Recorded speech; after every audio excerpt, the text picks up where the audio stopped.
अस्सलामुअलैकुम my YouTube channel. मेरा नाम है अब्दुल रशीद और यहाँ पर मैं अपनी दूसरी वैक्सीनेशन मुकम्मल करने के लिए एक्सपो सेंटर में आया हूँ अपने बेटे के साथ। और आज चूँकि मुझे बहुत सारी बातें आपसे डिस्कस करनी है और मैं भी कतार में लगा हूँ जब तक आप मेरे साथ रहिएगा, जब तक मुझे वैक्सीनेशन ना लग जाए। आज मैं बहुत सारी बातें आपसे डिस्कस करने वाला हूँ, लिहाजा सबसे पहले मैं आपसे डिस्कस ये करूँगा क्योंकि मैंने अपने चैनल का नया नाम दिया है जिसका नाम है AR चैनल पाकिस्तान। बहुत सारी चीज़ें हैं इसके अंदर डिस्कस करनी है, ट्रेनिंग डिस्कस करनी है, बहुत सारी फिल्में डिस्कस करनी है और बहुत सारी जदीद तरीन चीज़ें आपको बतानी जो कि इंफॉर्मेशन टेक्नोलॉजीज़ के तहत आप तक पहुँचेगी।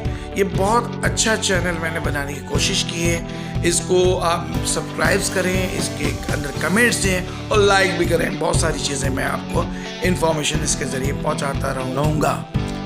अब मैं आपसे इजाज़त चाहता हूँ, आप लोग अपना ख्याल रखिएगा, बहुत बहुत ख्याल रखिएगा। वैक्सीनेशन के बाद मैं दूसरी वीडियो अपलोड कर रहा हूँ। बहुत बहुत मेहरबानी, शुक्रिया आपका।